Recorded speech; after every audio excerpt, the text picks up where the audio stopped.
వరంగల్లో మరి కాసేపట్లో జరగనున్నటువంటి కేసీఆర్ రజతోత్సవ సభకు సంబంధించి మొత్తంగా ఇప్పటికే 10 లక్షల మంది వరకు కూడా వరంగల్ నగరంతో పాటు హన్మకొండ ఇక కాజీపేట పట్టణాలన్నీ కూడా గులాబీమయంగా మారిన పరిస్థితి ఉంది. ఇక గులాబీ దండు మనకు సమీపంలో కిలోమీటర్ దూరంలో ఆ ప్రాంతానికి రైతులంతా కూడా బస్సులలో వచ్చి నడుచుకుంటూ వెళ్తున్న దృశ్యాలని ప్రస్తుతం మనం చూస్తున్నాం. ఇక సమీపంలో కిలోమీటర్ దూరం వరకు కూడా ఇట్లా పబ్లిక్ పొలాలలో నుంచి ప్రత్యేకంగా బస్సుల్లో వచ్చి బస్సులన్నీ కూడా ఇక్కడ పార్క్ చేసి సభకైతే తరలి వెళ్తున్నారు.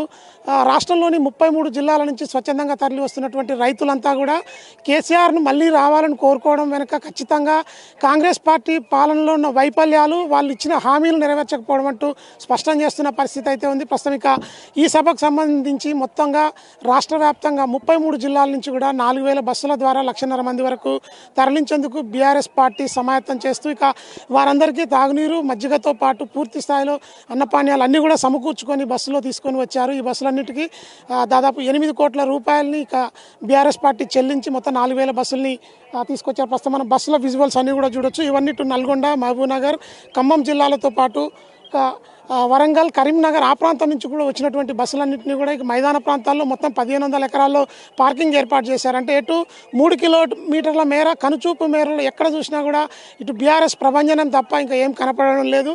ప్రస్తుతం మనం విజువల్లో చూస్తున్న ఈ ప్రాంతం అంతా కూడా సభా ప్రాంగణానికి కిలోమీటర్ దూరంలో మనం ఉన్నాము. బస్సులన్నింటినీ ఇక్కడ పార్కింగ్ చేసి కూడా అక్కడ పూర్తిగా ట్రాఫిక్ జామ్ అవడంతో ఇక్కడ నుంచి నడుచుకుంటూ వెళ్ళాలంటూ కూడా ట్రాఫిక్ డైవర్షన్ ఆంక్షలు అయితే నిర్వహించిన పరిస్థితి ఉంది. ప్రస్తుతం మనం విజువల్లో చూడొచ్చు. ఈ బస్సులన్నింటి కూడా తెలంగాణ ఆర్టీసీతో పాటు ఇటు కొన్ని ఏపీకి సంబంధించిన బస్సుల్ని కూడా అద్దెకు తీసుకొని అక్కడి నుంచి ఇటు ఖమ్మం వరంగల్ ప్రాంతాల చుట్టుపక్కల ఉన్నటువంటి బార్డర్ ప్లేసెస్ నుంచి కూడా మొత్తంగా ఇటు బస్సుల ద్వారా అయితే పబ్లిక్ని తరలించారు. ఇక బీఆర్ఎస్ పార్టీకి సంబంధించినటువంటి సభ మొత్తం 10 లక్షల వరకు ప్రభుత్వ, ప్రైవేటు, అదేవిధంగా టీఎస్ఆర్టీసీ, ఏపీఆర్టీసీ ద్వారా కూడా మొత్తంగా ఇటైతే ప్రజలను తరలించి సక్సెస్ అయ్యారని చెప్పొచ్చు. ఇక ప్రస్తుతం మనం చూస్తున్న ఈ విజువల్స్ అన్ని కూడా ఇటు నల్గొండ జిల్లాతో పాటు మహబూబ్నగర్, యాదగిరిగుట్ట, సూర్యాపేట ప్రాంతాలతో పాటు వెనక వైపు పార్క్ చేసే పార్కింగ్లో వరంగల్, కరీంనగర్, అదేవిధంగా సిద్దిపేట ప్రాంతం నుంచి వచ్చిన బస్సులన్నింటినీ కూడా పార్క్ చేశారు. ఇక మొత్తంగా వరంగల్ నగరం అంతా కూడా పూర్తిగా అయితే ఇప్పటి వరకు గులాబీమయంగా మారిందని చెప్పొచ్చు. ప్రస్తుతం మనం చూస్తున్న ఈ విజువల్స్లో ఉన్న వ్యక్తులంతా కూడా ఈ బస్సుల నుంచి వచ్చి ఇక్కడి నుంచి సభా ప్రాంగణానికి నడుచుకుంటూ వెళ్తున్నారు. ఏ ఒక్కరిని కదిలించినా కాంగ్రెస్ పాలనలోని వైఫల్యాలను ఎత్తి చూపడమే కాకుండా త్వరలో ఇక మళ్ళీ తిరిగి బీఆర్ఎస్ అధికారంలోకి వస్తుందని చెప్పి ఆశాభావం అయితే వ్యక్తం చేస్తున్నారు.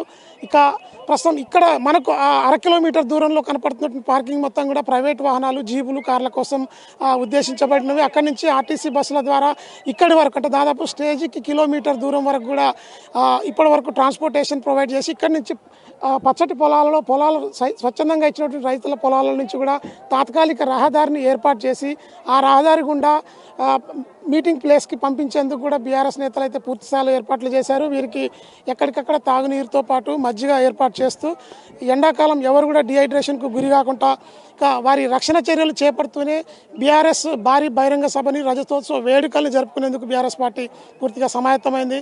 మరి కాసేపట్లో కేసీఆర్ రానున్న నేపథ్యంలోని వరంగల్ నగరానికి చుట్టుపక్కల ఉన్నటువంటి రోడ్లన్నీ కూడా వరంగల్ వైపుకే తరలి వస్తున్నాయి. గులాబీమయంగా కూడా అన్ని రహదారులు మారిపోయిన పరిస్థితి ఉంది. ఇసుకేస్తే రాలనంతగా బీఆర్ఎస్ ప్రభంజనం వరంగల్లో అయితే కొనసాగుతుంది. ఇది ప్రస్తుతం బీఆర్ఎస్ సభకు సంబంధించినటువంటి తాజా అప్డేట్ వరంగల్ నుండి.